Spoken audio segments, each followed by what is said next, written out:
Shop Lane Room microphone test, 1, 2, 3.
Check 1, 2.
Good morning.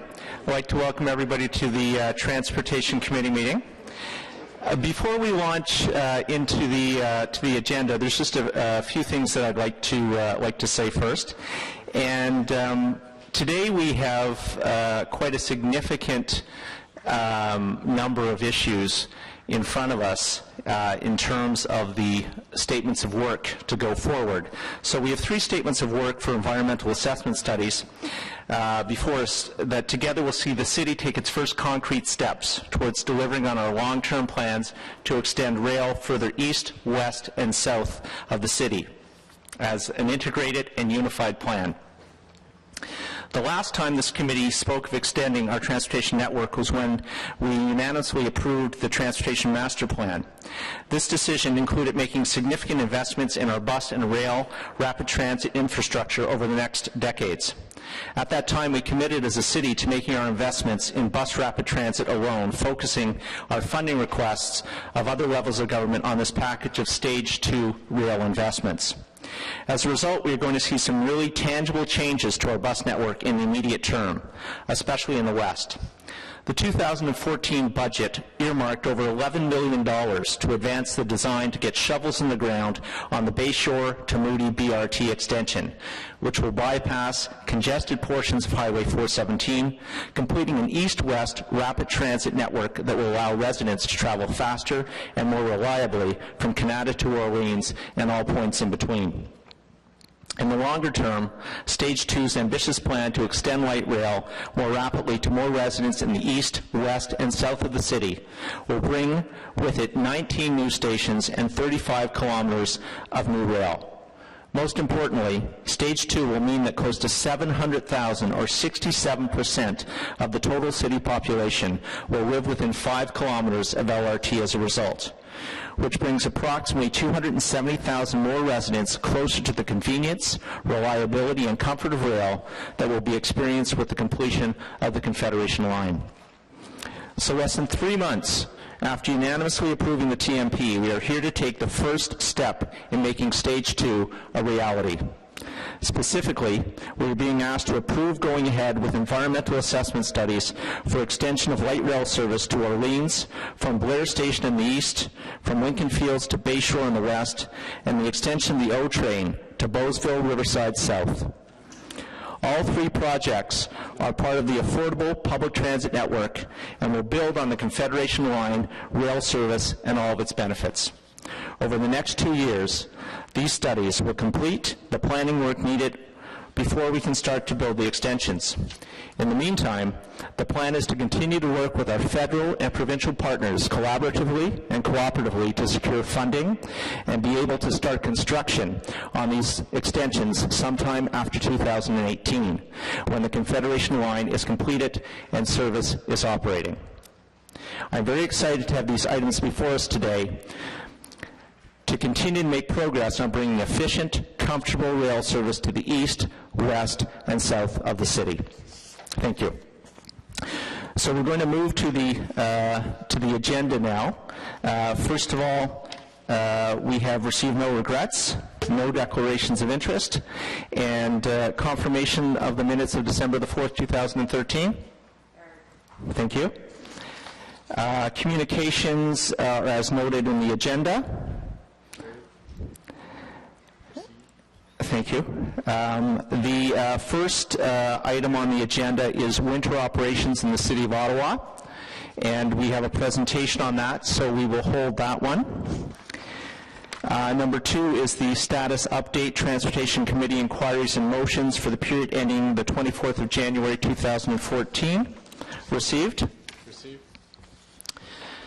The next number are the work plans that I spoke of. And while we don't have a presentation on them, we do have staff available to answer any and all questions that members might have. So please indicate whether there's an interest in holding any of these items, because staff is available, as I say, to answer questions on the report. So item number 3 is the O train extension from Greenboro Station to Riverside South, Bowesville Road, and the Ottawa Macdonald-Cartier International Airport Planning and Environmental Assessment Studies Statement of Work. Hold that one for questions, okay. Number 4 on our list is the Eastern Light Rail Transit Planning and Environmental Assessment Study Statement of Work. Carried. Thank you. Number 5 is the West Light Rail Transit Extension, Lincoln Field Station to Bayshore Station, Planning and Environmental Assessment Study Statement of Work. Carried. Thank you.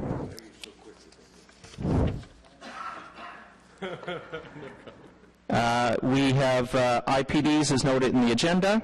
Can I make a comment on the painted up program? If it's a short one, yes.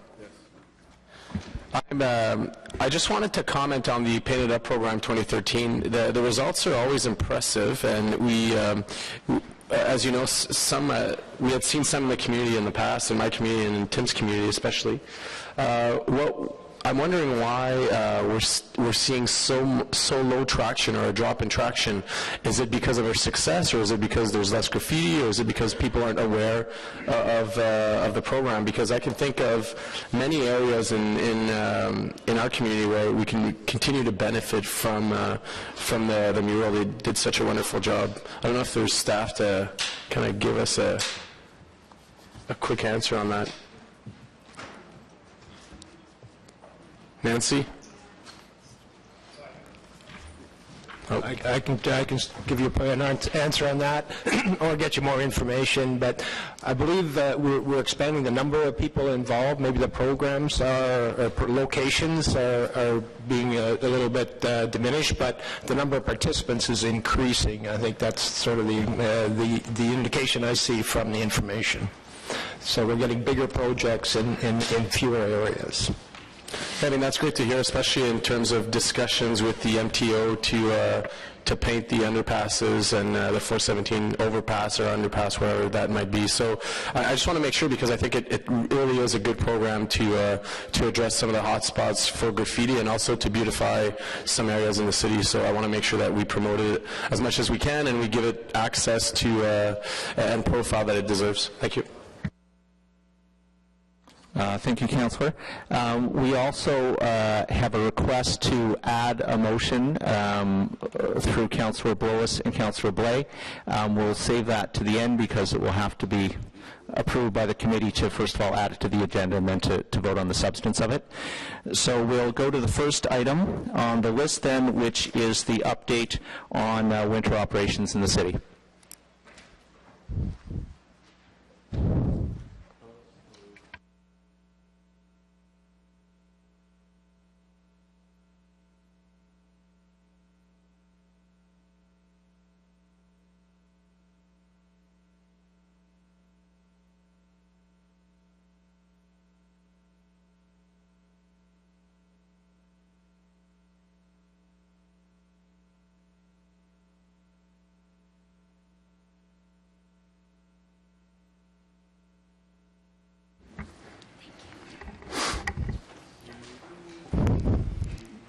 Anytime you're ready, Kevin, so you can get it in before the snow starts falling this morning. I was going to say that. Good morning, and I'm pleased to present our 2013 update on a non-snow day, or at least it hasn't started yet.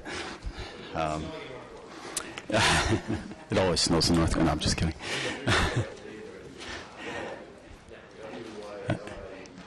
Joining me at the table are, of course, Marion to talk about a bit of the financial aspect of 2013 and what we've experienced, and also Amanda Brown, who's my project coordinator in roads, and she'll help with the presentation.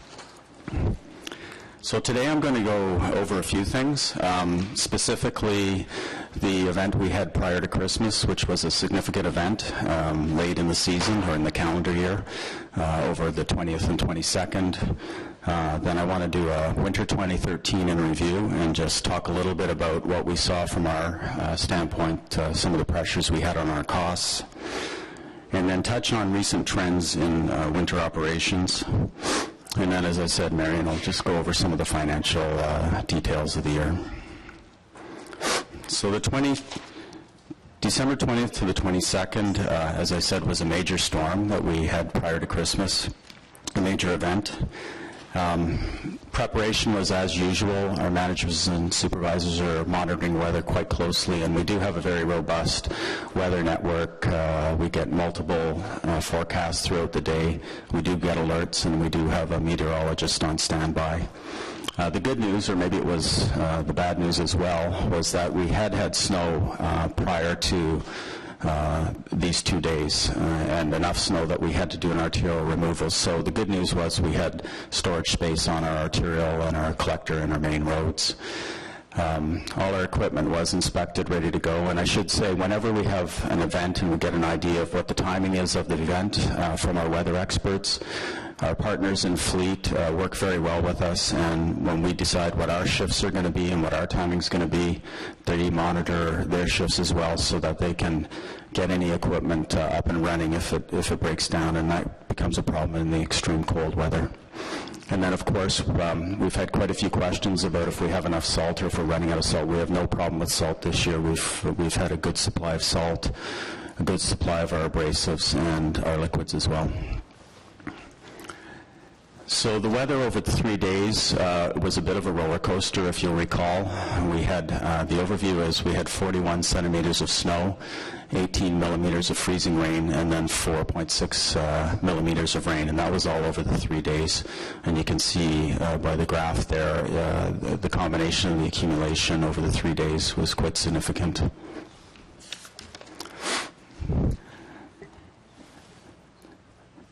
On December 22nd, we had 49 centimeters of snow on the ground, which was unusual for that time of year.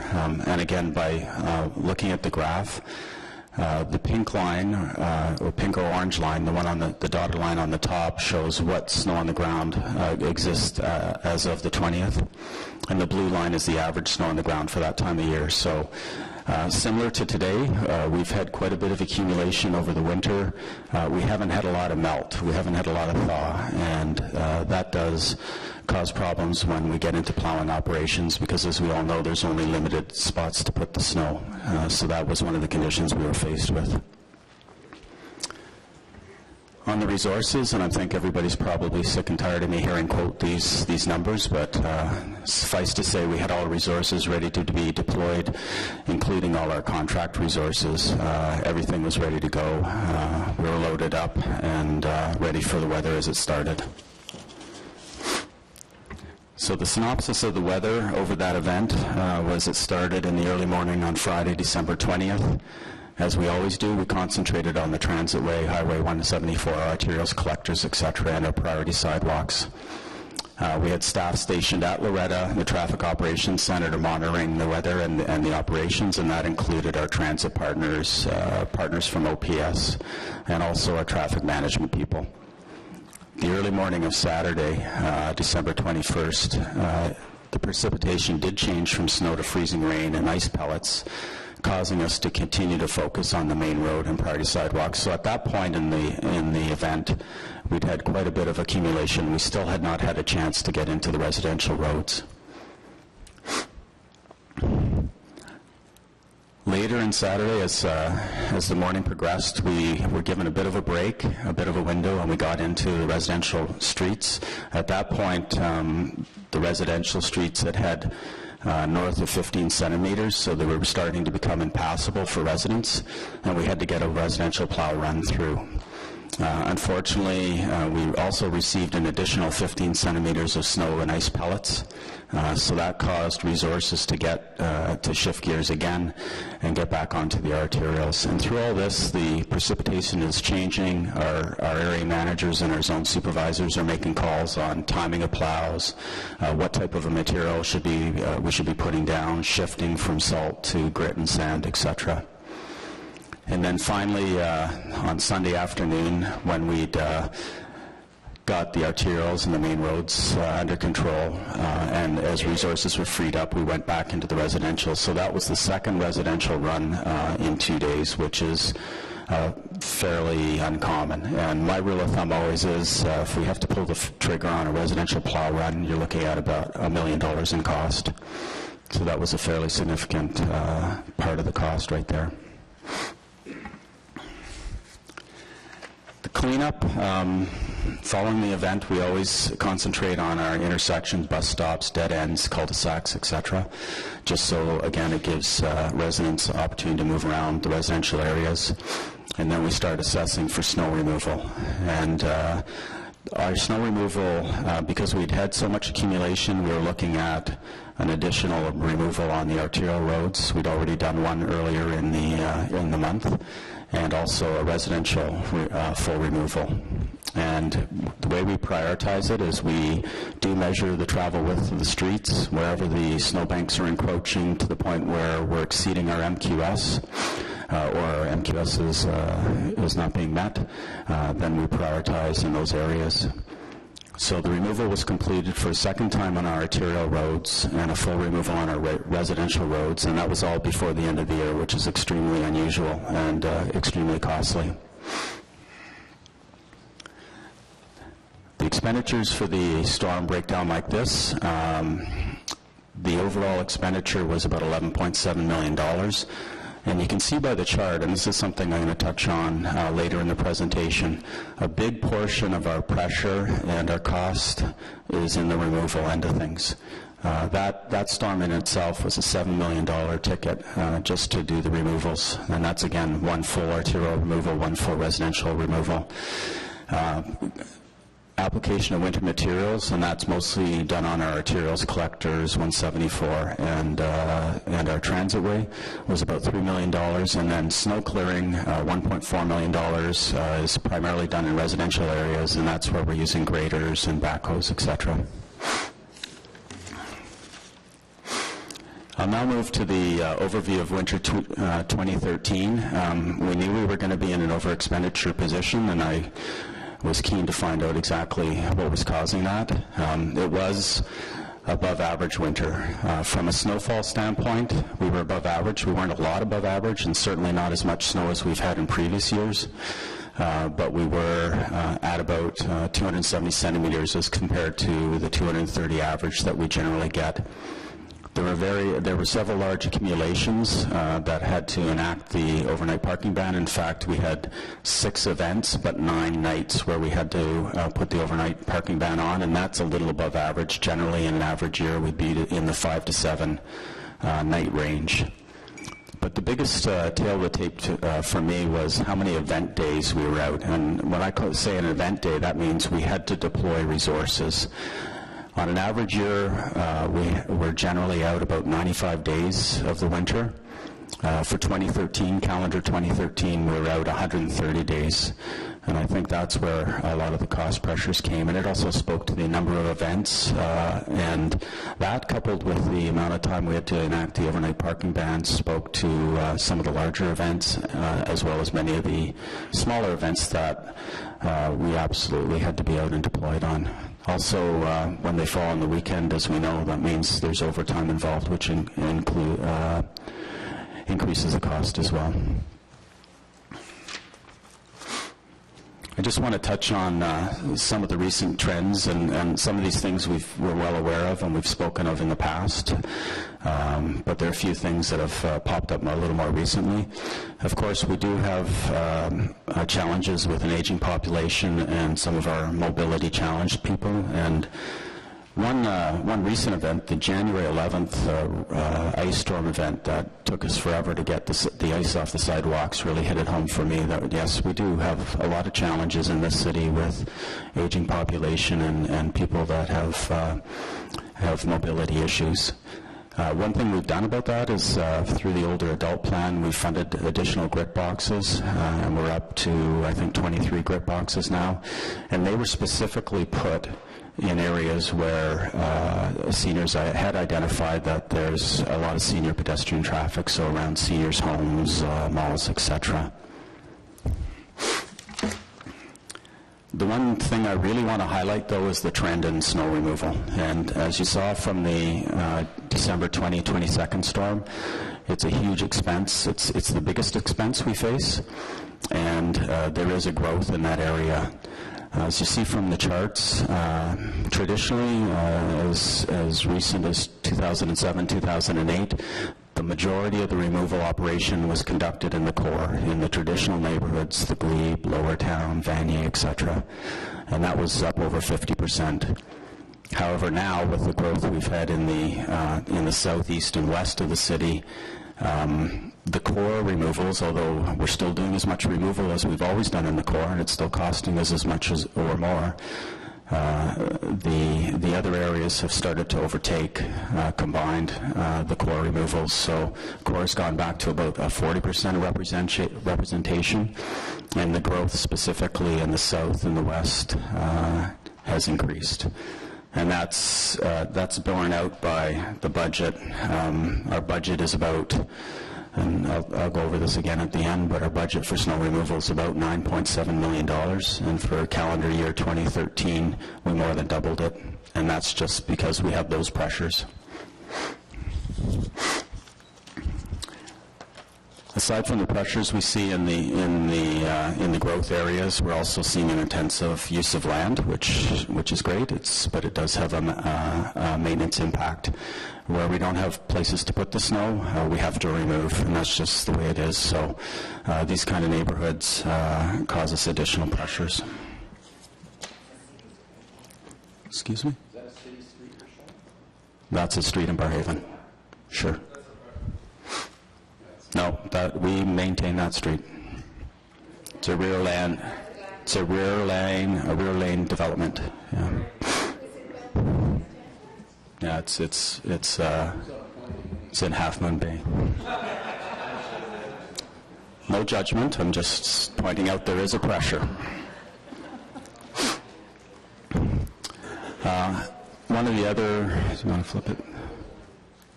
One of the other smaller pressures we've had this year, which has been specific to this year, is I gave a presentation on the Ottawa on the Move options. Our traffic management people did some modeling, identified where traffic would be displaced as a result of some of the construction we were going through in the winter, and then the roads that were identified received a higher level of service. So it's not a big cost, but it is definitely a cost, and it's added to our overall budget. And at this point, I'll flip it over to Marion for the financial end of things.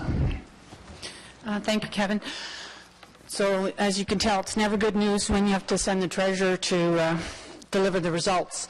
So what I've presented in front of you here is the entire branch budget. It's not just the winter operations because, as you know, surpluses in some areas offset deficits in others. But if you look at the roads, traffic operations and maintenance branch budget of $119 million for 2013, the actual spending was $140, so there's a $21.5 million deficit. And if you look at it, it started really in the first part of the year, the January through March, which is under the way we run the budgets, that is considered winter, and so the costs are charged against winter operations at that point.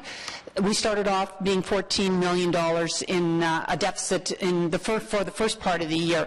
The anticipation in our forecasting was that we would have a normal winter in the last part of the year, and so in fact a large part of our deficit would have disappeared.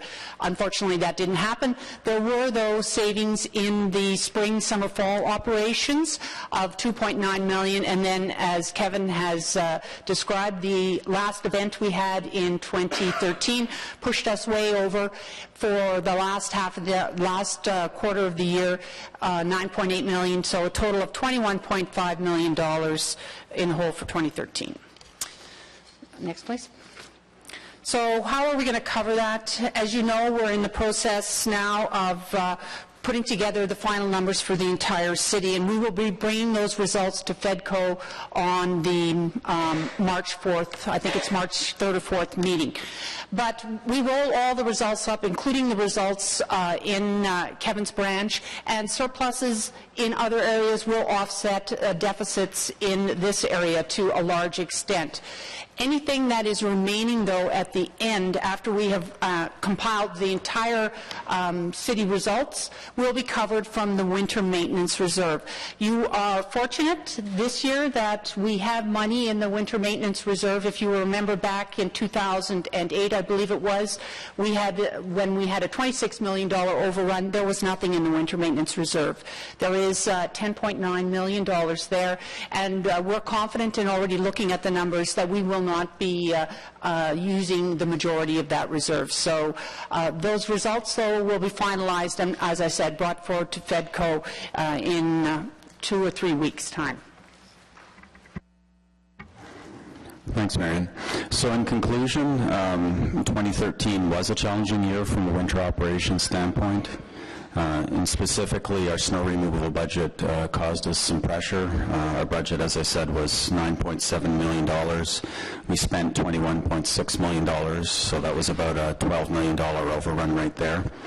And I think we will be looking at methods of containing some of those costs going forward, specifically in the snow removal end, and potentially in some of the ways we're plowing streets. However, I don't have to mention to this committee, we continually get pressure for additional service, so it's a balancing act.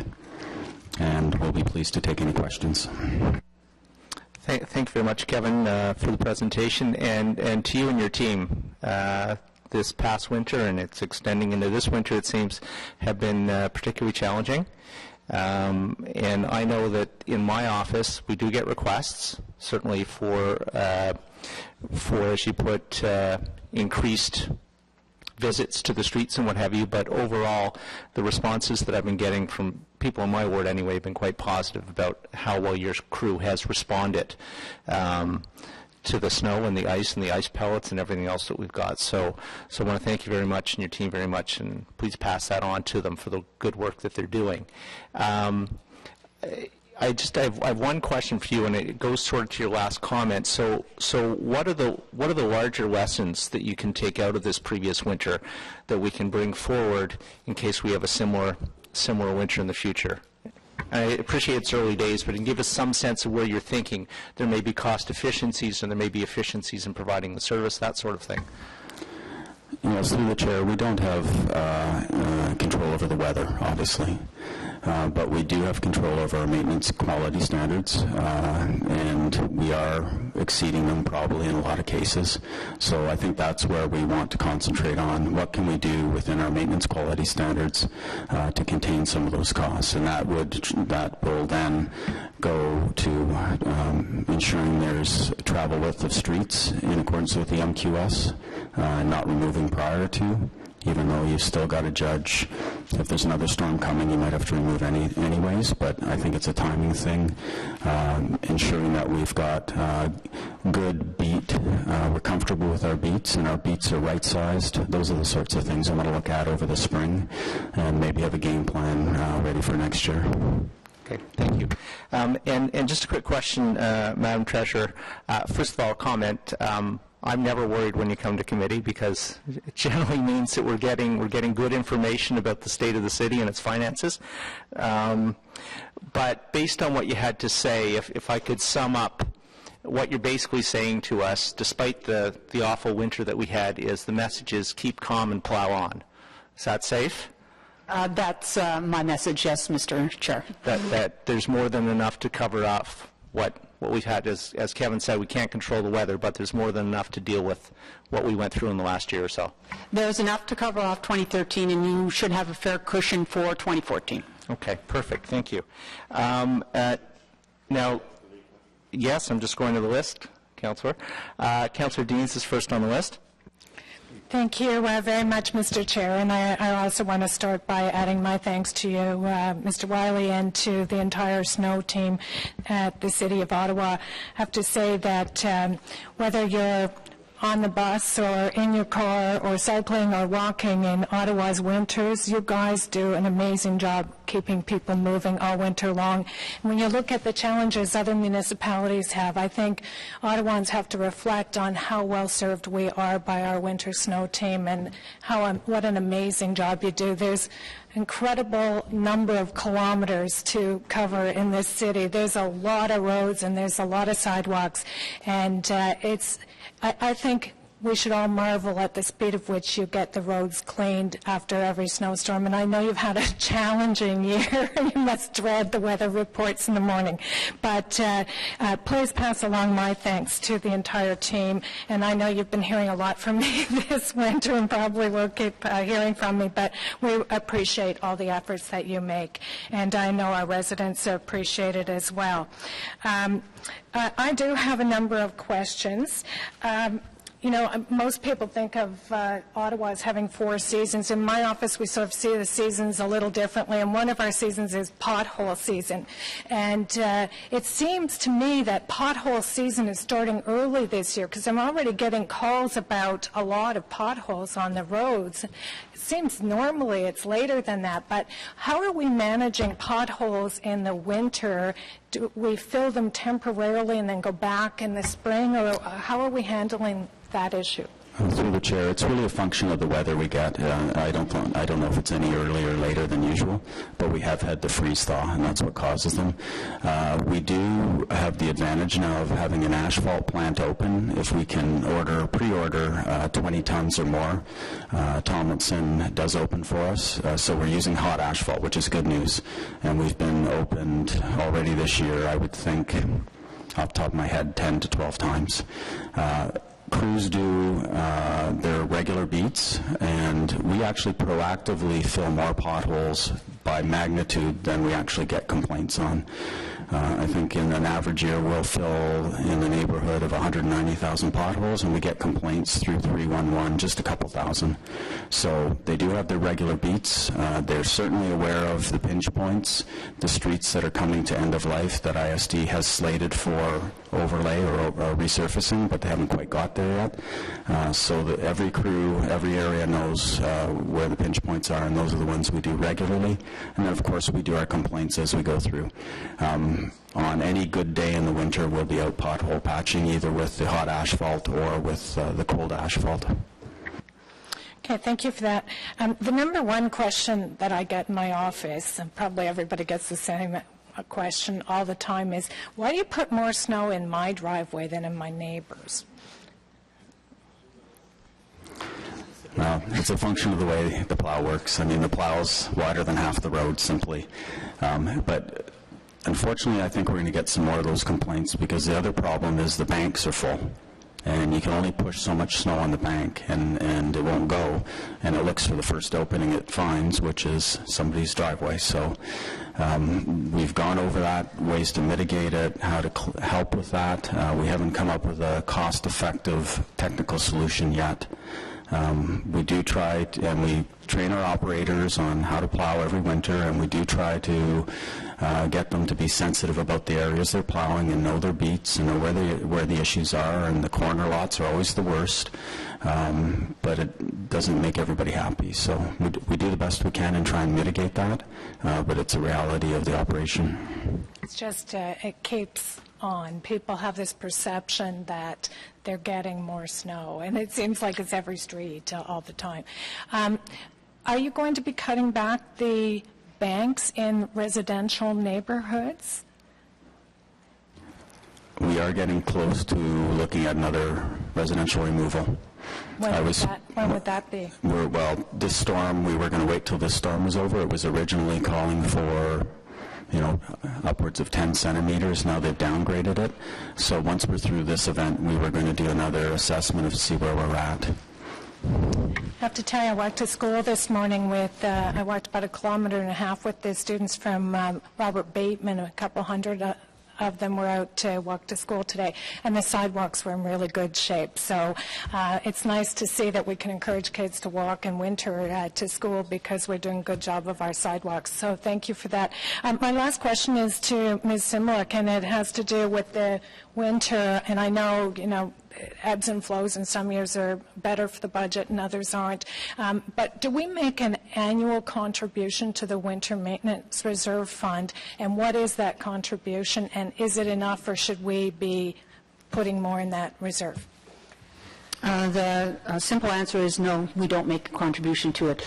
If there is a surplus in the winter operations budget, and we have had those in 2010 2011, I believe.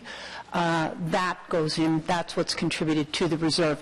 What we try to do, though, to make certain that we're not relying on that reserve all the time, is when we do the budget, we try to look at a 3-year average of what's been spent in winter operations to see if we need to adjust it up as a result of the over expenditures, because we were actually in a deficit for winter operations in 2012, and we are again in 2013. I would expect that in 2015 budget you will see some pressure there to increase the overall amount that we budget for winter operations. Yeah, because 2014 isn't looking much better so far either.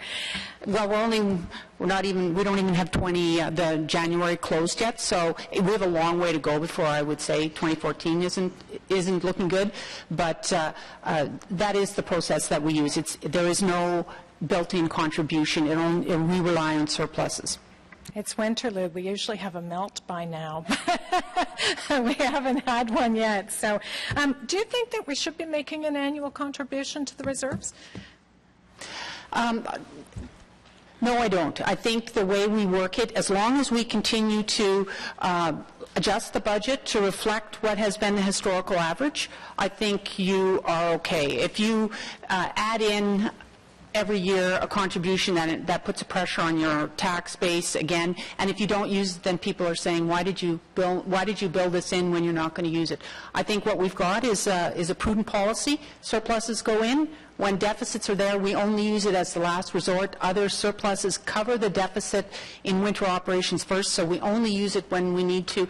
And even after that, if you exhausted your winter maintenance reserve, you have your tax stabilization reserve as well, which has it doesn't have as much as winter maintenance in, but you could also go to that before you would need to hit the citywide capital reserve. So there are a lot of other sources to use to cover the deficit without having to make an annual contribution and increase your tax rates as a result. Thank you very much, and thank you again. I think, I know it's a lot of money, but I think most residents would tell you it's money well spent. Thank you.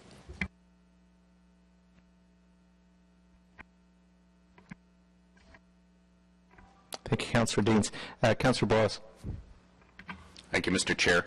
I've got 3 issues I just want to bring up here, but first of all, I'd be remiss if I didn't mention staff. I was at the Searville Yard yesterday, so I was speaking directly with some of your crews there, and especially the supervisor for the area and or the supervisors for the area, and certainly I expressed my thanks for all the stuff that we're throwing at them that they're responding to, but I think it's worthwhile mentioning here that they've been very responsive. It's been tough hauling out there. We're getting lots of complaints, but they're dealing with, and I know some of the things are going to come back to haunt us in the spring, especially sidewalks that are not in the same place that we plowed, and new pathways we've created in the snow. But anyway, so it's just a word of thanks to your crew. The 3 issues, and I wonder if you can go to slide 17 again for a second. Trying to make sure I'm not colorblind here. You mentioned the lack of storage in some suburban communities, and of course this was at Planning Committee the other day where we talked about the development standards out there, and you showed this particular. No, sorry, 17 on mine is the one with the pie charts. So 16 on yours. I'm trying to understand if I'm not colorblind, it actually looks like you're taking away less snow in the east than you used to, which really surprises me. Is that? Am I seeing that correctly? Yeah, there is less snow being taken away in the east. Okay. I'm surprised by that because the issues we're dealing with is, as the buildup happens, especially in the very new areas. And have you been trying to quantify at all what our development standards are costing us on the operational side? Because it's one thing to be at Planning Committee and sing this mantra about, tighter developments, more density and everything else. And I know once in a while we mention, what about on the operation side? You're the guy that wears it in the end. Is there any effort ever to say, by the way, if you approve this development, our operational costs are going to go up 5% or something like that? We do talk regularly to our planning folks. They are aware of the maintenance costs. The theory is the cost of removal is tied into our growth metrics, but the reality is I think what's happened is the growth areas have exceeded our growth funding. So that's where you're getting the pressure. But they are aware that... I know they're aware because but it's like a passing reference. There could be some operational challenges here. We did a pilot, and I mentioned this at planning the other day. We did a pilot to see how alternate standards would work, and we found out it didn't work that well, so we just keep repeating it. It's like we haven't learned from our pilot. We just keep doing it. And, of course, our planners are telling us people have one car only in the suburbs, small cars. Well, if you're driving out of Councillor Blaise suburb through my suburb, you're part of a parade of SUVs, trucks, and minivans. And minivans, that's an oxymoron at this point. So somewhere we've got to be able to, no, but we have to be able to take that into account. And so maybe that goes over to the treasurer, that I think you become sort of the conscience of, if you do this, here's what it's going to cost you. These guys just carry out their work. Once in a while we get a slide saying it costs us so much more. Is there an opportunity from your end at some point to say, by the way, this development may look good in theory, but here's what's going to happen down the road in your next budget when this is built? There is an opportunity for us to provide that type of input. At this point in time, though, we don't have, I don't think, the expertise and the metrics behind it to actually quantify what we would see as the way a subdivision perhaps is being laid out. I would think we would need to do a fair bit of work before we could actually give you something that's reasonable, because it's not an accounting type of exercise. It's someone like Kevin who understands, when it's laid out a particular way, what the implications are as a result of his operations. So I would suggest that probably finance, in conjunction with the operations branch, would look at this. But I believe Ms. Shepherd wants to add a comment to this as well. Thank you. Through you, Mr. Chair, there is active discussions that take into consideration the impacts of a changing built form, and folks from Public Works are on there. And in terms of metrics, you're absolutely right. It's a different way of having, it's a different pressure in terms of winter maintenance. There's other trade-offs in terms of the overall length of road and different things that are trade-off. I think it's a very good discussion, and it's a good reality to keep front of mind, because you're right, there is a balancing act that has to happen, and I can assure you that at the staff level we talk about it, and you're seeing one side of the impact. I think you have to see the overall impact to gain an appreciation of the overall operational costs for the city writ large. Yeah, and I acknowledge that this is one slice of the cost. I mean, if we're on the other hand, by being denser, if you're not stretching your services out to the same degree. But, it's funny, because at one point in every report we required financial impacts. This is one that we never really see. And the steps are, we plan it, or we approve the planning, somebody builds it, and then these guys are left with servicing it. So let me go on to the next one. Is there anybody from bylaws here? Because the issue that I see is parking during storms, and dealing with it again this morning. In some of the new areas where the roads are narrow to start with, when cars are parked improperly, illegally, or worse yet, we've given a parking advisory. 3 days later, that car is still there. There isn't a ticket on it. The car hasn't been towed, and the road has actually gotten narrow because we now see where your equipment's gone around it.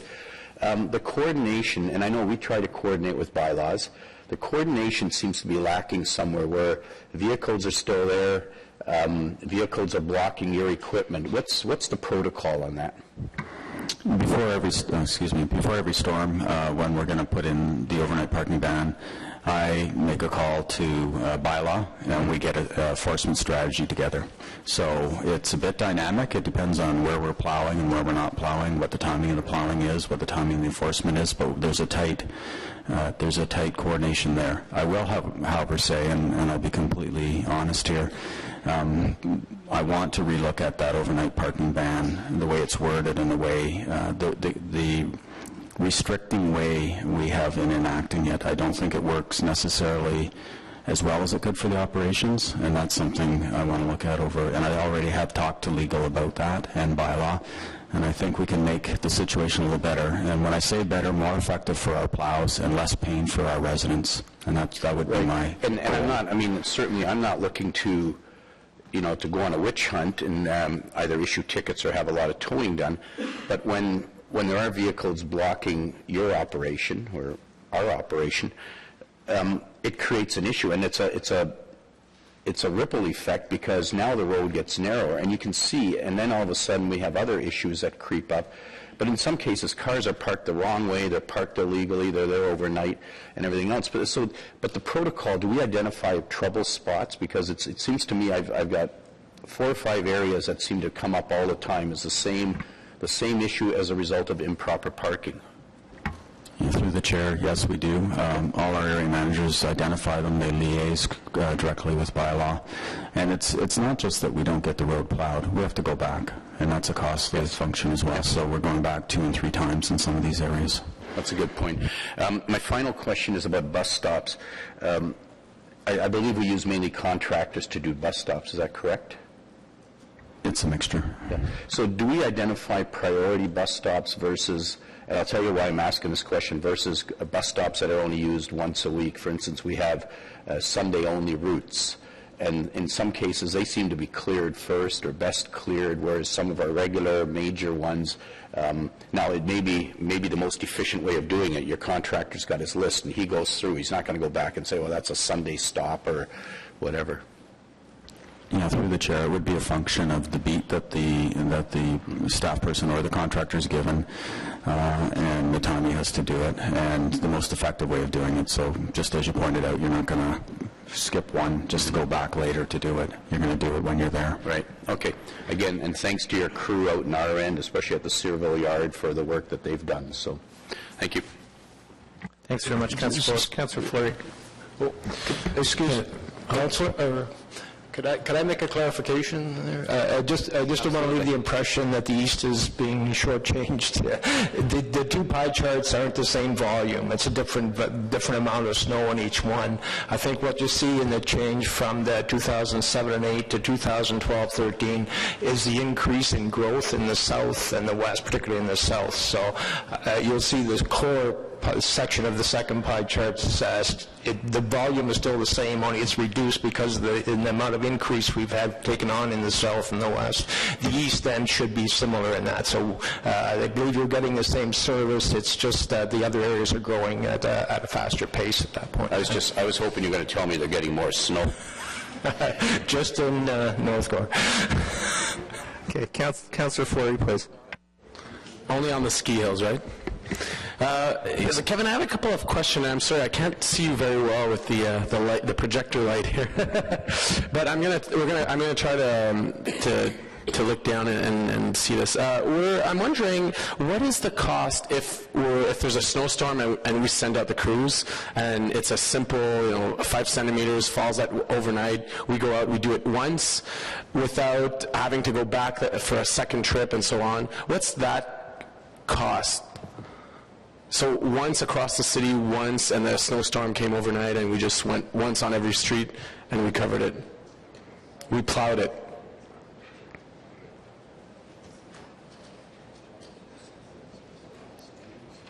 If you give us a second, I do have a chart that does some comparisons, and it'll give you a rough idea based on the size of the storm. Maybe, did you want to go to your second question? Well, I'm wondering, based on that, obviously there's some areas where we're going to get complaints and where we do go back and we do a good job at it. I have to say that Jason's group is wonderful at covering off these areas from emails and from 311 calls. But I'm wondering, what's that ratio of us having to go back? And that will lead me to my third question, which is, I've noticed a lot of areas where we're actually very good in terms of going on street, doing a sidewalk plow almost simultaneously, and it works very well. And then private contractors would come in and actually ruin our entire job, and then we're getting complaints because sidewalks aren't plowed, and then we have to go back. So I'm wondering, if we break it down, if we go once, what's our cost? And then based at the end of a call or at the end of a snowstorm, that difference in cost, because I do see a benefit in us looking at the way we address private contractors and the removal of snow in these cases. Yeah, and I agree. Just on the cost standpoint, historically, a 5-centimeter storm, so that would be not plowing residentials, just plowing main roads, is about a $500,000 storm. 25 centimeters is about a $2.5 to $3 million storm. And when it comes to, I hear those complaints all the time, and I have talked to some of the privates, and some of the privates, driveway contractors are very cooperative and willing to talk. Some of them not so much, and it's something we can do a better job at partnering with them, because if we can provide, one of their pinch points is they do all their customers, and they never know when we're coming by, and then they have to go back and redo their customers, and they've got their guys sitting around doing nothing. So we're trying to tighten up that coordination. It'll help them out. It'll lessen the complaints for the windrows and the bottom of the driveways, and it also strengthen the relationship between the privates and the city. And I think that's probably the best approach on trying to mitigate some of the things that are going, because we hear it. I just had another one in Councillor Clark's ward where the fellow brought the snow from the back parking lot and didn't have anywhere to put it, so he put it on our sidewalk. So we hear those as well. Bylaw, we give them right to bylaw as soon as we get them, and I think bylaw's challenge is by the time they show up, everybody's long gone, and it's difficult to lay a ticket or a charge. Well, I'm just wondering if we go back to the cost element. So if we do a simple, city goes once, removes it, and then we evaluate that ratio based on complaints and based on us having to go back, and some of it might be because of private contractors, some of it might just be because of sidewalk conditions or others. What's the increase that we're having in terms of having to go back and cover these areas? I don't think I have that number right now. It's something that we could quantify. After the storm, we're around cleaning up anyways, but we're certainly doing a lot of service requests. Is it something that you could do and share with with the community members? Yes, we could attempt to get a cost. And I'm wondering, related to timing. So we know that there's priorities on roads. You're doing a good job at timing it, but how does it work related to on a road that's got a priority? It doesn't matter really in terms of doing the road and the sidewalk. What's the expectation in terms of should they be done close to the same time, or is there a major difference in response? Through the chair, it's different in different areas. The sidewalk beats and the road beats are totally different, and in a lot of cases the sidewalk beats are much shorter, or they're in different areas than the road beats. So to try and coordinate that is pretty tough. But the classes are generally within the same time. So for instance, our residential sidewalks and our residential roads are done roughly at the same time, and they should be done within a 10 to 12 hour window. And in some other cities, I know they have different models related to snow removal and so on, but I'm wondering, have we thought, or are we doing different scenarios in different areas? And I'll describe to you maybe a scenario where you have a private property, a sidewalk, and then a road. So I can recognize when there's no more room to plow or to put the snow, we have to remove it. But if there's no sidewalk, or if the sidewalk is much further, why aren't we leaving this? Why are we removing some of the maybe like 3 foot off the curb where there's actually no sidewalk use or even limited parking areas? Through the chair, what we do in those areas is casting. So even on our arterials, if there's no sidewalk adjacent to the curb, we'll send a blower, and you still have to get that windrow off the surface of the road, but we'll cast it into the field or the property that's adjacent, as long as there's room and the property use is not wouldn't cause any problems for the property use. And that's done. I mean, Greenbank's a great example. The whole west side of Greenbank is casted up onto the hill. Okay. I'm also wondering, in terms of snow removal, it does seem that we're trying our best and we're out there, especially in overnight periods. But I'm wondering if we're missing a plow. And I'll describe to you another scenario where we do a wonderful job at plowing, making the snowbank, and then it's time to remove the snow. The blower comes in with the truck, and then there's maybe a sidewalk plow or a plow, but there seems to be more left on the road after they pass than when the plow went. Can you maybe explain that to me? Yeah, and I agree with you. There's some areas, and it's been actually a little bit of a struggle with our contracted removals. We do have some areas like Carling Avenue that is fully contracted, and we're finding that there's a lot of residue left after they've gone through. They do it very quickly, and they do it efficiently, but there's a lot of residue left over, and we have talked to them about that, and I don't want to blow the city crew's horns, but where they're doing the removals, primarily in the downtown core, etc., they do a much tidier job, and they lay down salt afterwards to ensure any residues taken care of. Great. Thank you. Thank you, Councillor. Councillor Tierney. Great. Thank you, Mr. Chair. First of all, if meteorologists were 100%, our budgets would be 100%, and we know that's not the case. So thank you to our treasurer and your budgeting process. I think it makes a lot of sense, especially with 100-year storms happening every 5 years, it seems like now. And I want to thank Kevin as well, because in January he actually came out and stood in the laneway talking about drainage patterns of one of my residents. So we've had a very mixed year this year, so I don't know how you deal with it.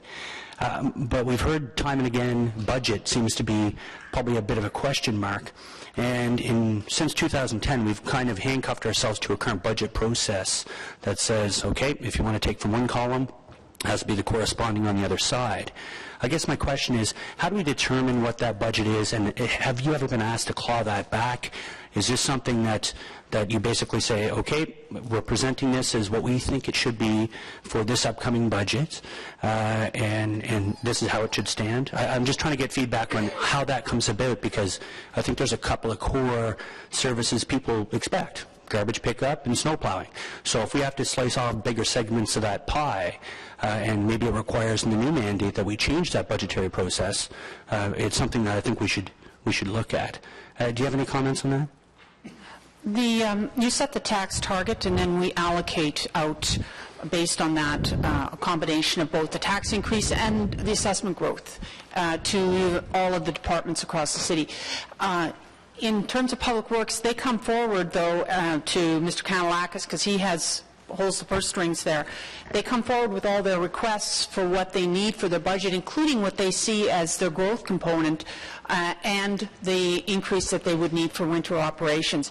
And it's a process at that point in time of looking at all of the priorities from all of the departments and deciding what gets funded. I believe through this process, though, I do not think that Public Works has been told you're not going to get the money that you need to deal with your growth. It may not have been 100%, but at least it would have been 75% of what they had asked for. So the process, it's a priority setting within the entire envelope of services that Mr. Kanalakis is responsible for, and he does the allocation based on that.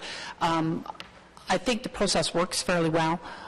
If you allow people to come forward, and this has been my own experience in the past, when you didn't have a target in mind and you allowed people to say, this is what I need, what you would get, quite frankly, was a bit distorted, and people would be coming forward and we would be in the 6 to 7% tax increase range. You cap it, and then we deal with it as a result of your giving us that decision. And to my knowledge, you've got the safeguards in place as well to deal if you end up with an overexpenditure. Kevin doesn't stop working just because he's over the budget. He knows we've got ways to deal with that as part of the overall financial picture of the city. Okay, so that being said, I'm just trying to make sure I'm right on this. We went out, we made an ask to all our departments to really be cognizant of our 2.5%, making sure all our budgets are nice and tight. That had no impact on the surface operations side of things? Not that I'm aware of. No, we've been able to accommodate the requirements within that envelope, because there are other areas that may not have gotten as much as they wanted, so that Public Works and winter operations could get more budget. Okay. So this upcoming budget segment, because it's a 4-year mandate and we handcuffed ourselves to this current process, it will be the same again this year. Is there any opportunity to say, you know what, we might want to put a little more cushion in there, or are we kind of restrained at least until the next mandate, where things may change? You've already adopted the 2014 budget, so this will be a discussion for the next term of council. Great. Well, I was aware of that. Great. Thank you very much. Thank you, Councillor. Councillor Shibley, please. Thank you very much. Before I ask you two questions, I want to add on to the compliment piece, because we do get a lot of compliments for the snow clearing operations, and I, for one, like to pass it on to our area manager, because I understand they share that with the employees as well. So we know they're doing a good job when they get that, and that's an easy thing for me to do. What I want to bring up is when it gets harder, and that's the complaints when they come in. I find in the West End that your staff are very good with dealing with that, getting us the information, getting out there, taking a look at whatever the problem is, and solving it. And I think that's just as important as getting the compliments. So I want to thank you for that work. Now I'm going to get into some questions for you.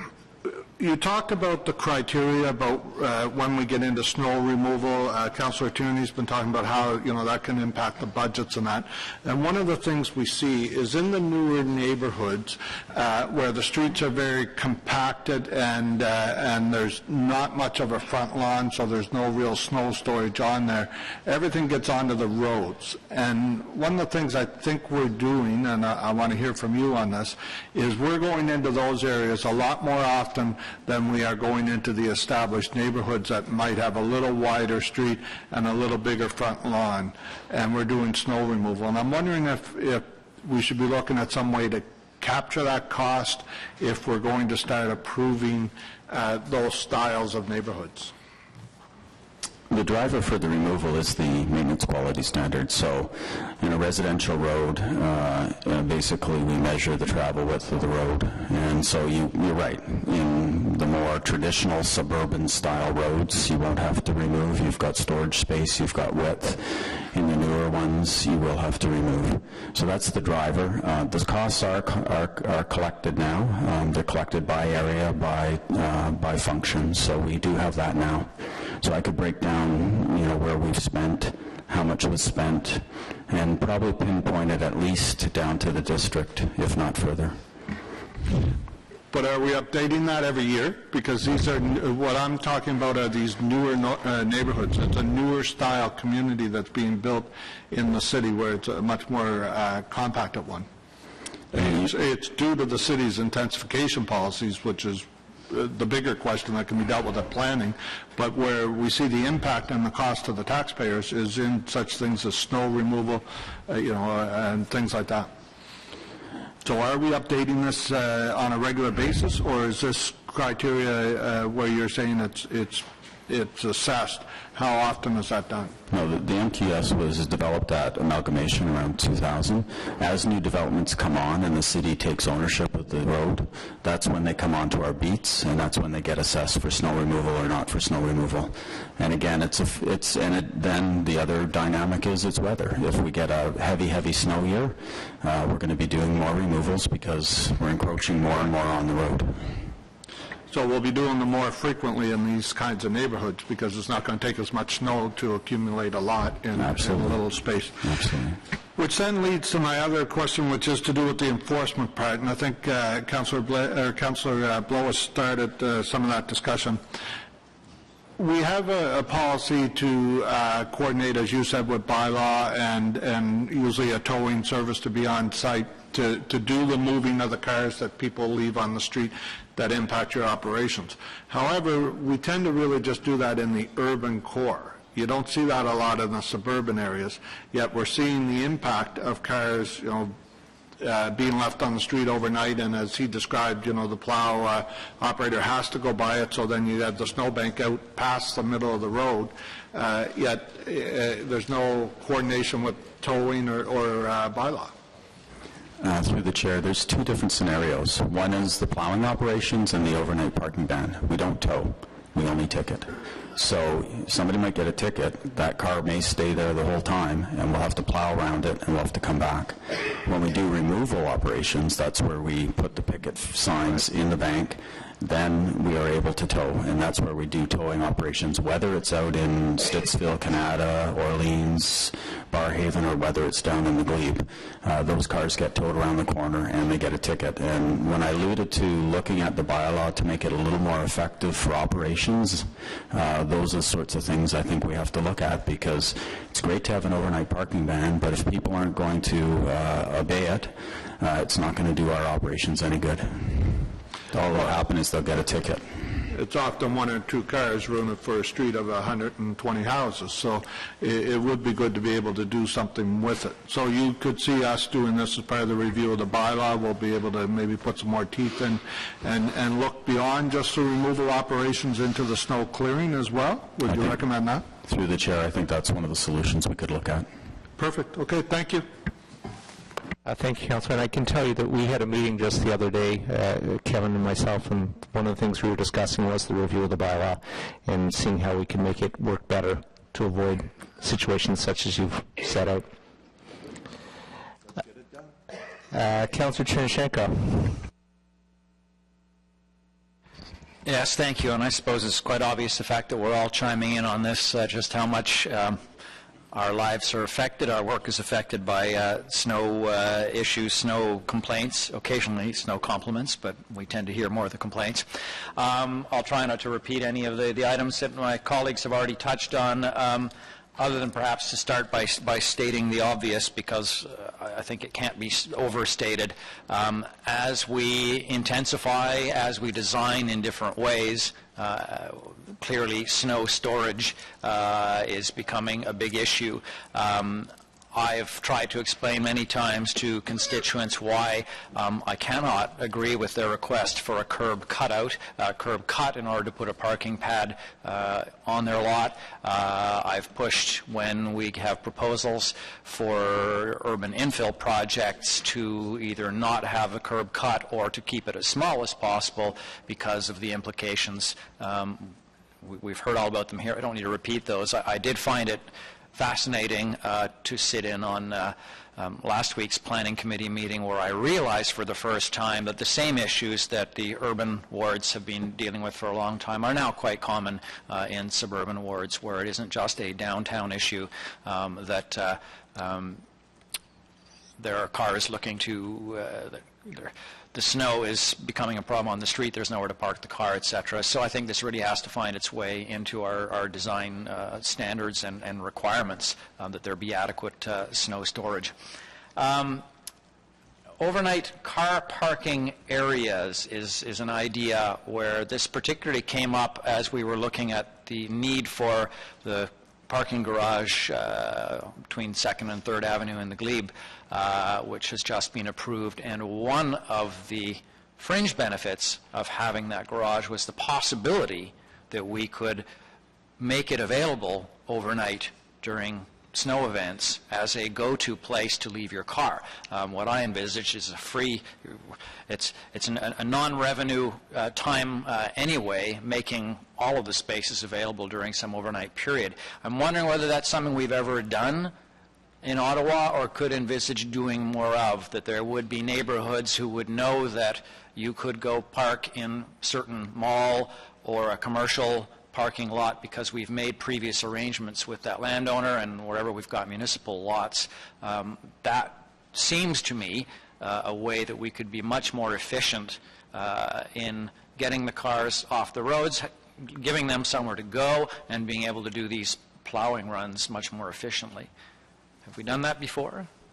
Through the chair, not to my recollection have we ever contemplated looking for parking for citizens that they could go to during a storm event. We can look at it. I know we have discussed it for the 2nd Avenue garage as a possibility. We're still looking at that, but I don't have any recollection or any memory of ever doing something on a broader scale. Is that something that staff could take as direction to look into? That opportunity? Of course, we could make the new parking garage about a year from now, a little under a year from now, being in operation as an opportunity to start doing that, but to look at what the opportunities are citywide? We can take that under advisement. I'm not sure where the complication will be having to deal with private property owners to get access to their lots. We won't have capacity in city facilities or city yards or city parking lots to handle all that capacity, and it would be a negotiation that would have to take place with private lot owners, and if they would be amenable to that, we'd have to find out. We could ask the question at least. I think that would be very helpful if it is a big cost saving for us, even if there were a nominal cost associated with making that space available, that it may in the end be a cost saving. Manual work. This has come up before where I've sort of stood on my front porch and watched guys with leaf blowers going back and forth across the yard, and me scratching my head and thinking someone with a rake might have been able to do this faster and more effectively. My parallel with snow removal is there are some places where I see the size of the machines, and they're not exactly surgical pieces of equipment. The large plows and even the small sidewalk plows have limited ability to decide where the snow is going to be deposited and where it isn't. Do we ever have actual crews, a human being with a shovel, go out and do, I'm thinking of windrows in certain places, bus stops, areas where it's a fine clearing. We see the two types of heavy equipment compete with each other. You know, one dumps the snow in one place, the other comes along, moves it somewhere else.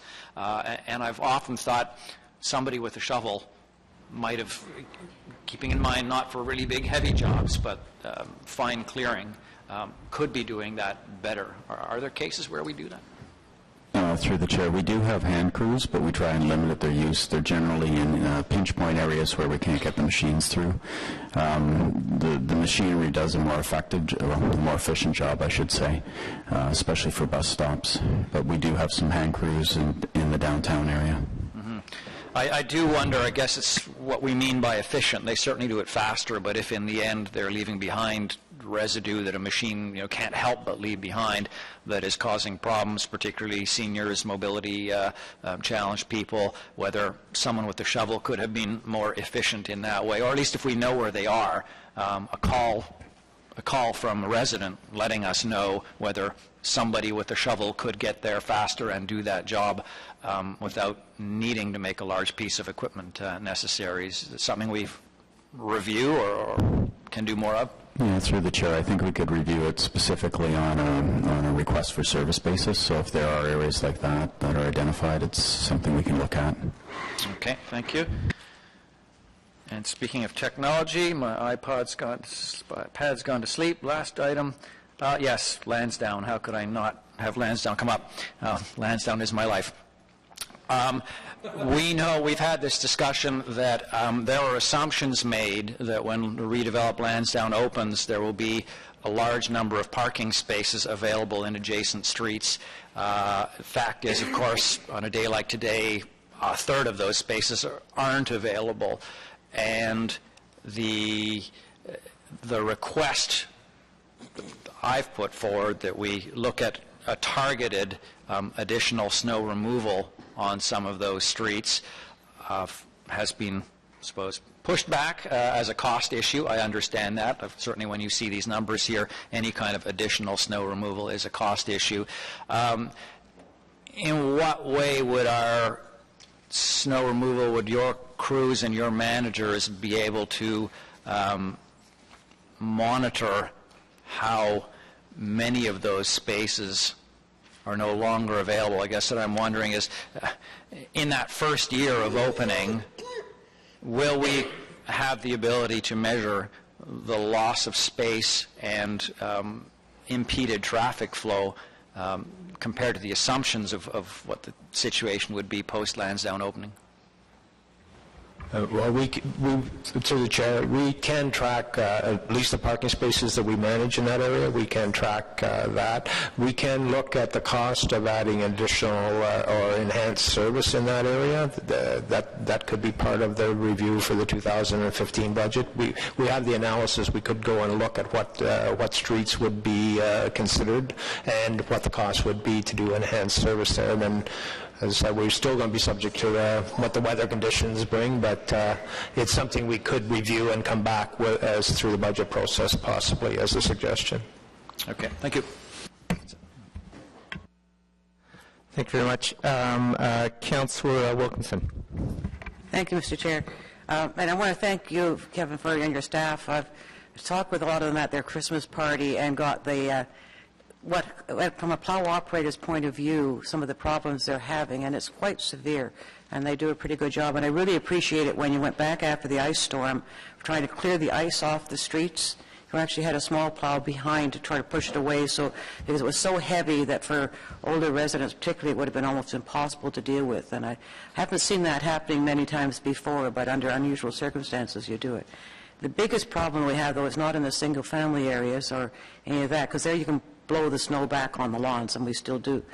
But it's all these townhouse areas we're getting now, massive amounts of townhouses, street after street after street of them, with narrower things, and they get very crowded. And some of them are very sharp curves within them, and I've had to work with staff to get winter parking restrictions in some cases. I can't park on one side or both sides even in the winter and things like this, because the streets are not really capable of being kept clear in the winter. I've had recently, they're calling now and saying there's very little place for the snow, as you know, in those areas. But these are local streets, so they're last priority streets. And with 7-foot-high banks now, because they've been throwing it up, are you planning, when you go around, to go into some of those streets and see if you can clear some out, because they're getting virtually almost impossible. I'm not sure you could get a plow through some of them anymore, even without cars on the street. Yeah, through the chair, as I said, after this event we're having today, which looks like it isn't amounting to too much, maybe 5 centimeters, we're going to do a reevaluation, because we recognize that all the residential areas are starting to get tight again for space. Yeah, and I know that the staff told me that when they are plowing on these lovely ones where they don't want to have the garage at the front of the house, so they're putting in back lanes. And that, by the way, is an extra cost, Nancy. Instead of having one street for a house, we now got 2. And we're making it a public street, so that's extra cost. They're quite narrow.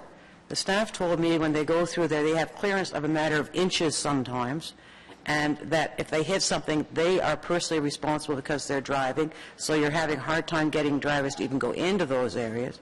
And in some of the cases, they said they can't even plow it. They have to go in with a front-end loader and pull the snow out. Now, that has to be a huge cost. And this is all because planners don't want to have garages facing the street. And I've decided in my area I'm going to have houses facing the street. I don't want to have those kind of situations. And I think we should be banning them. And yet I know members of the planning committee who think it's wonderful because they don't like a street with all the garages down it. But you got the picture that you showed earlier on, which is a backyard lane with garages that people have to get into it. So if they want to have them, I think we should be, and maybe this is more of a planning issue, they should become private streets, just like we have private roads all over the city, and those should be private streets that the homeowners have to look after, because otherwise you're putting an additional cost on every taxpayer in the city for that small area. I don't know if you even thought about that or putting it into planning, but it is becoming quite common in some developments, and it's very costly. Yeah, through the chair, it's very challenging. Maybe Ms. Shepherds could comment on that, turning some of these streets into private streets in the future. Mr. Chair, the initiative that is looking at better suburbs this is one of the issues that can be talked about in that working group. So certainly we're listening to your comments, and that's the appropriate place to deal with it, because as I say, it's a holistic approach as opposed to dealing with the various services one at a time. Well, I think it's a change in policy. We go back to, it's kind of ironic. We're closing the back lanes in the downtown area and letting the people have by them, and we're adding them in some of the newer areas. I just don't quite see the logic of that. But I know that report is coming in June. You're aware of that one, are you, the study? And are you going to, as operators, put in, I think it would be really helpful as operators to put in your comments on how design should be done in order to make not just to make it more efficient to do but also make it easier for the people there, because they end up not be able to get out and have all sorts of problems, and you get a lot of calls going back, etc. Through the chair, we are on the working group, and we certainly have input into the report, and we'll have comments there. Okay. Well, I'll be be looking forward to that coming. It's supposed to come in June. The higher densities, of course, are causing part of all of this problem, but I do think that what you're doing is the best you can, but I did remember last year they actually reduced the snow budget. It was just $1 million. They were trying to balance the budget, and they said, well, can we handle it with $1 million out it or something? And, of course, with the way you do covering off the deficits, you can do that. But I'm just wondering, when we have a couple of light years, and we do the average on the light years, and then we have a heavy year, it really impacts on it. Is there some way of having a better balance than just doing that? Because after 2 or 3 light years, you're almost sure to be going to get a heavy one. We reduced the budget for, council had allocated a special pot of money for winter maintenance to deal with ice events, basically, and that wasn't being used, so we eliminated that as part of the budget setting exercise. But we do look at an average, and the tendency, I think you're right, if you have a couple of light years and you end up with surpluses, that gets contributed to the reserve, but the tendency is to say, well, maybe we can take a risk there. But I think that's a legitimate response, because you can take a risk, because you built up your reserve, which is what you did in 2010 and 2011. You built up those reserves, so you could take a risk. In 2012, you had a deficit, you didn't even have to touch the reserve, because we had enough surplus within the rest of the city to cover it off. In 2013, we took a risk again, but you have a big reserve sitting there to cover the entire risk. So it's a balance. You know, how much do you want the budget to be, and what are your offsets in the event that the costs come in higher? Well, we found that out in 2008 and 9 when we had 2 heavy years, and we ended up with taking it all out, and there was nothing left. There was, actually, you went into that year with nothing in that reserve. That reserve was exhausted, I think, in 2005, and no contributions were made to it. So I think you've got a good balance now. We look at the budgets, try to adjust them where they need to be adjusted. You've got your backstop, your winter maintenance reserve, and in the event that gets depleted, we now have at least a tax stabilization reserve, some money in there. And I understand from what you said earlier, Kevin, that you do the snow removal even if you don't have a budget, because it has to get done, and you deal with the budget area after the fact. You don't cut back on the service. I think that's an important message to give to the public. They sometimes don't think that way if they're on a particular street that has a snow plot. And the other problem I have with bylaw, one person called in, it was an overnight parking ban, somebody was parked there, and the 311 said it was a low priority. And I couldn't believe that, but they had, in that particular street, the plow went to go up the street, went about 40 feet or so, stopped, couldn't get through at all, backed out, the street didn't get plowed. And that must have meant you had to go back again, and this is the cost of it. So I do think that when you're talking with bylaw about this and the changing that you're talking about doing, that there has to be something that will handle these kind of situations, because it doesn't, that one car or two... Councillor, can you wrap up? We still have a number of people on the list. They are actually causing service to be not available for a lot of other people. Okay, thank you. That was it. Councillor Boy. Thank you very much, and I have to echo my colleague's comments about the quality of the staff. Mr. Wiley, I have to say, Bruce LaFranchise over at Trim Road is a godsend. He helps our office every day this winter. On the overnight parking ban, or the parking ban issues that you're taking a look at, I think that's great. It doesn't help, though, when you're snow clearing from 7 o'clock to 7 o'clock in the morning, as was happening this past Sunday and other snow events. So I think we need to take a look at a holistic view of parking during a snow event, not just overnight, because people park on the street. There were Super Bowl parties this Sunday. People were parked on the street. We've got cars now plowed in. I had one car that had 6 feet of snow wrapped around it. That's how long it took before bylaw came around to take it and tow it. So it can't just be an overnight review of parking during snow events. It's got to be a full 24-hour period, I think. I'm just wondering what your thoughts on that are. Yeah, my thought is right now it's a little too restrictive for the operations. I don't want to be putting in a ban and ticketing people when I know I'm not going to be plowing a residential road. That doesn't make any sense. So I somehow have to have a system that is a little more dynamic. We can time our plow run, and we like to time our plow run so we just do it once and we don't have to go back. So the timing's contingent on the storm, when the storm's ending off, and that's when I'd like to get the parking ban in. So it may not be an overnight ban, it may be, maybe there's different ways of looking at it, but it has to be more dynamic. It has to be more in alignment with the operations. Thanks. And I want to jump on this point, too, of the density of our newer communities and how that's affecting snow clearing. And you mentioned you do have information on, because our standards are the same, but streets are narrower or there's less snow storage, so it requires more runs. So can you provide this committee or council a comparison of perhaps one of the new, more dense communities compared to an older suburb that's, say, 20 or 25 years old, compared to inner urban communities such as Alta Vista or the Glebe, just so that we have a better understanding of how much snow clearing is required, what are the costs associated with that, so that as we go through the building better suburbs and the OP that will be reviewed in the next term of council, we have a holistic view of what the costs associated are. Yes, through the chair, we can provide that. How quickly can that be provided? I think we have the information now, so it'd just be a matter of putting it together. Okay, so you'll issue a memo in the next week or two? Yeah, wonderful. Finally,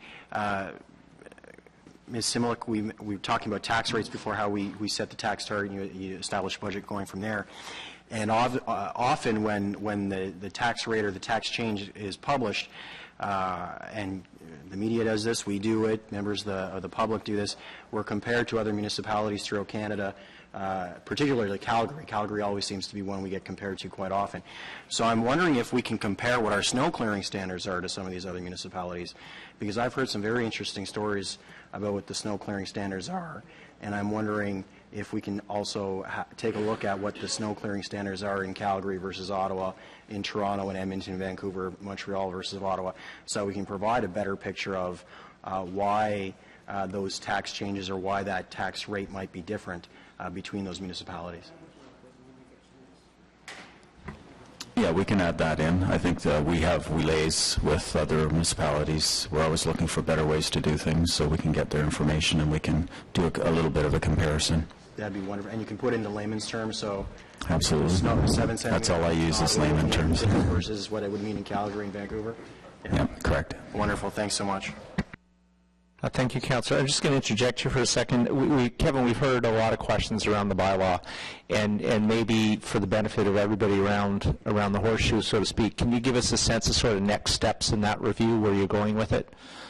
I've started talking with legal and bylaw, and it's just a matter of probably, my thought was get over the winter and then start tackling it now. I don't think it's something we'll be implementing for this winter. Now, having said that, it might be something we could get done quickly, but I'd rather take our time with it, have it something for the spring passed, and then we would move forward.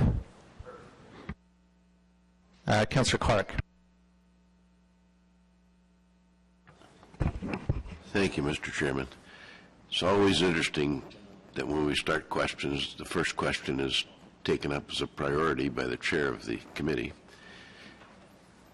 Anyway, I think this whole notion of winter reserves, we tried a 10-year average, a 5-year average, now you're at a 2-year average. The problem is 2-year average is probably a little short, which might work for getting within the tax targets, but might not work within the boundaries of what we actually experience. So I looked at some of the things that were here to talk today, and I think this committee has outdone itself in not leaving very many stones unturned. But the snow removal contractors, for example, I think, Kevin, you raised the fact that I had some small issue with a guy who, his contractor was putting snow in the back, and then he didn't have any more room, so he put it on the street or on the sidewalk, and the plow operator came by and put it right back in the driveway. Why? Because it's not our responsibility to take the snow away from the back of his house or any other place. And he said, well, he was rude to me. I said, well, the contractor himself knows he's not supposed to dump snow on the roadway or on the sidewalk or anywhere else. And that seems to me that maybe we're not broadcasting this enough. I don't know. Maybe it's... do we license these snowplow operators? The little ones will go around and do driveways and other stuff? Yeah, through the chair, they are licensed. And just if I can expand on the conversations we've had, it's around the education, just not private contractors not dumping snow on the road, but residents not taking their snow scoops and just pushing it out on the roads as well. Yeah, there's a number of people with their snow blowers blowing out of the road too. But, you know, I had a lady that called the other day and said, I'd like you to move 75% of the snow to the other side of the road and only 25% to our side. That's the Councillor Dean's raised that one way of getting the snow out of your driveway is to have the plow run work so that most of the snow goes on the other side of the street. And I really get off on that kind of stuff. However, probably the one significant thing that's come up with all those stones being lifted, Councillor Blois, I think in the development charge bylaw, we can put a net present value of the cost of intensification for snow removal into the DCs, and why not? Yeah, but the point is the operations cost is a factor in the additional cost added by new subdivision and growth.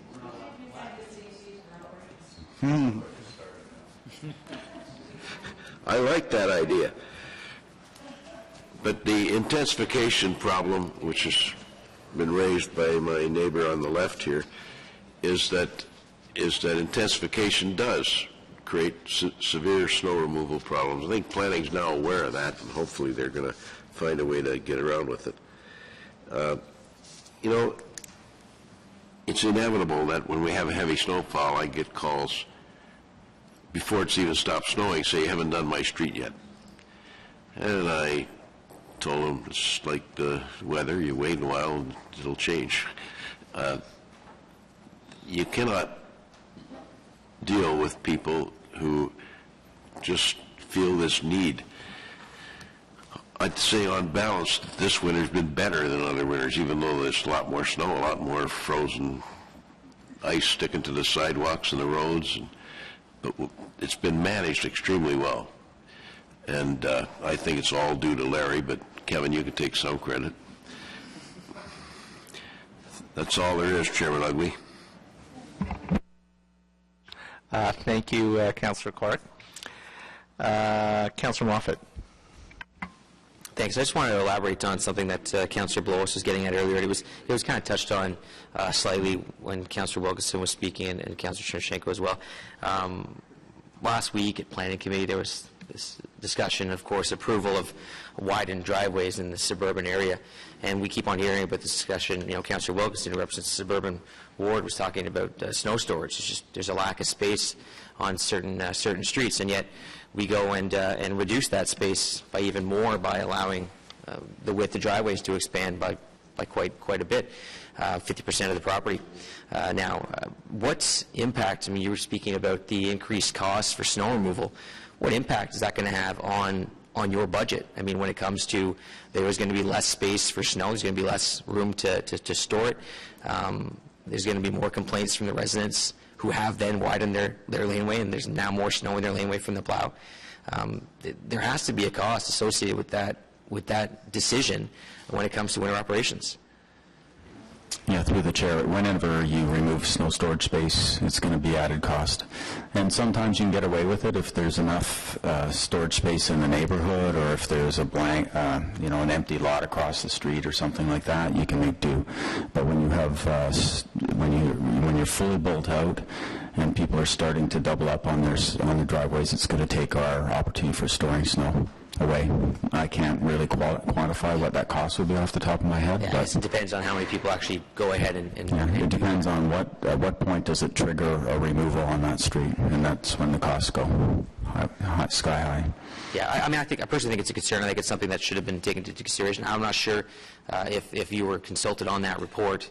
I know it was a report that was mainly generated from staff, from City Council.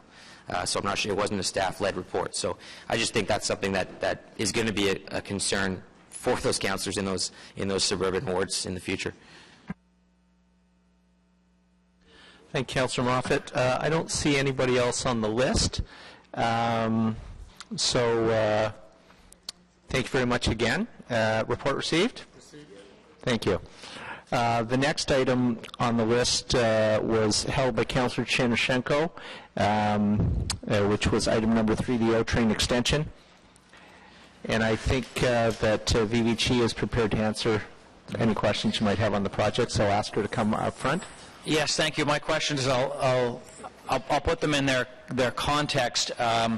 This past summer and fall, a passing track was added behind the Heron Park area, adjacent to the Airport Parkway, and as part of that project, a piece of equipment, a switch that I gather colloquially known as a frog, was added. And for residents who have been living with, tolerating the O-Train service for a decade now, this was something quite different. This was a shock. This was a major vibration, a thump that shakes their houses.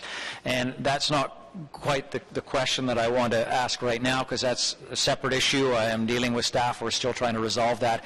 But with what we're looking at today, as we expand O-Train system, go further out, add stations, I'd like to know whether it's within the scope of the EA and what staff are doing, can do, to ensure that we're not going to see more of those situations, that we are actually looking at any additional work, infrastructure, capacity, not adding to the woes of people who already, live with train service in their backyards. Through you, Mr. Chair, definitely. Noise and vibration is part of the EA. For all EAs, we will be looking at that, and we will learn from what's happening now with the current project as well for the expansion of the service. So we'll always improve on situations and correct things if we need to, but certainly the EA will look at the downstream effects of any of these stations or additional crossings are added.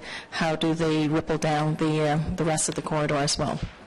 Thank you. Because it seems to be very local. It seems to be houses within about, 3 or 4 houses in each direction. I've stood there with the train operator wearing my requisite hard hat and watched the train go by and listened and felt it, and it was really as local as 3 houses in each direction or so, and beyond that, no one felt it. But if you were there and that was your house, yeah, you wondered whether you could keep living in that house now. So it's quite an acute problem there, and I would not want to see it repeated. Are we expecting, didn't study too carefully yet, are there additional passing tracks and additional need for these types of switches as we currently envisage this next phase of the O-Train? Through you, Mr. Chair, I don't have the details because that's the work that we will get into with regards to the design. There will, because the line is being extended, there will be either passing tracks or whatnot to ensure if it's a single track project, but those are the things that the study would look at as well. Okay, thank you. Well, that's best I can do now is bring it to your attention and highlight that this is something we need to avoid, and particularly to identify the exact locations should there be equipment of this sort needing to be added, that we're very sensitive to how close they are, that if the location can be shifted to avoid where they're very close to residents, whether it's a single home or an apartment, I think that's very important. Thank you. Thank you, Councillor. Are there any other questions for Ms. Chi while she's available? No? Carrie?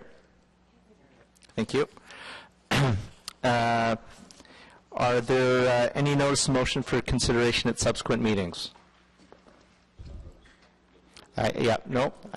And so what we have is we have a motion that Councillor Blois is proposing to bring on behalf of Councillor Blais.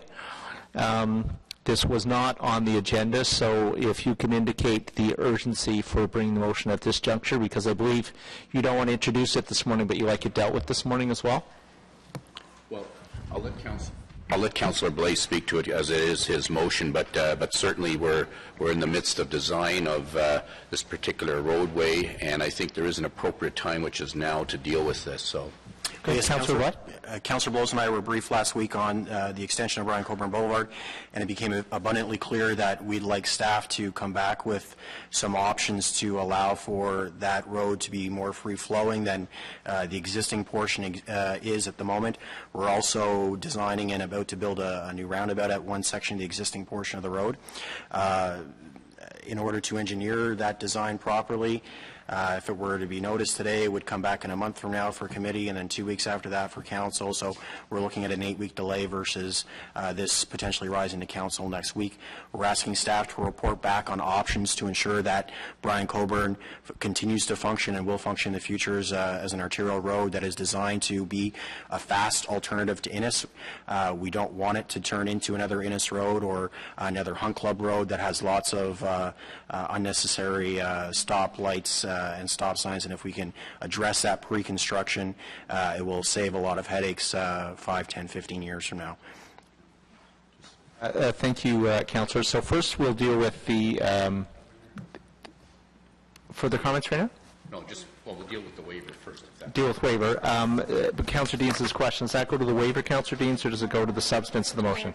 I have a question on the waiver.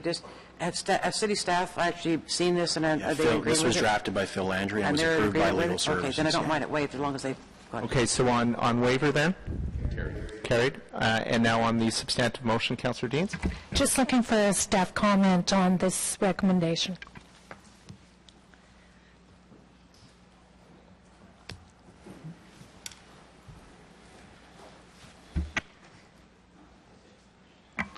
Through you, Mr. Chair. So we'll do the review. We'll look at the traffic and parking bylaw. We'll work with legal as well as plan growth management to see what the implications are, as well as what options we can provide to committee.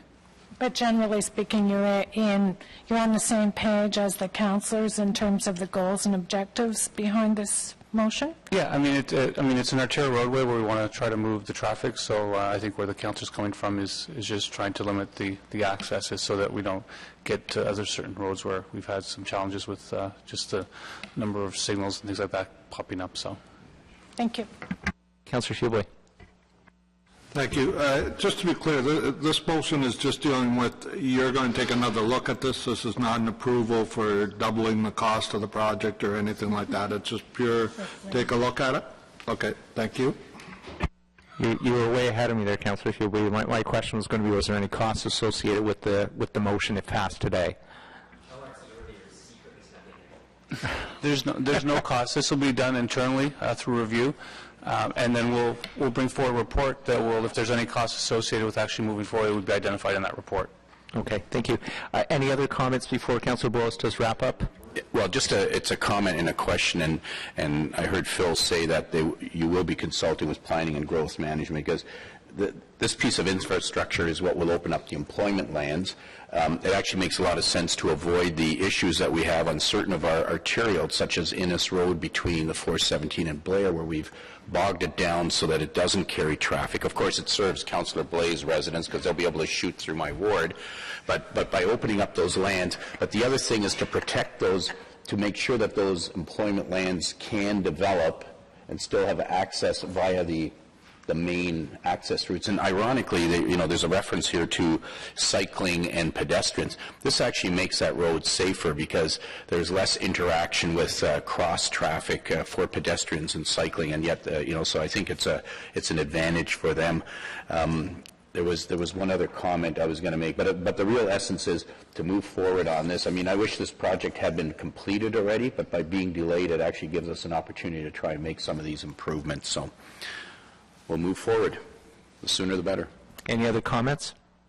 Okay. As devious as some of those Eastern motions might be from time to time, this one probably saves money because you do have less of the side infrastructure that would lead into this. So yeah.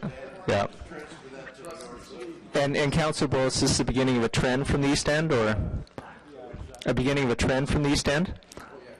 Okay, perfect. I'd like to amend the motion to say that it will deliver cost savings. That would be very good to have on the record today. On the main motion? Carried. On adjournment? Okay, next meeting is Wednesday, the 5th of March. Thank you very much.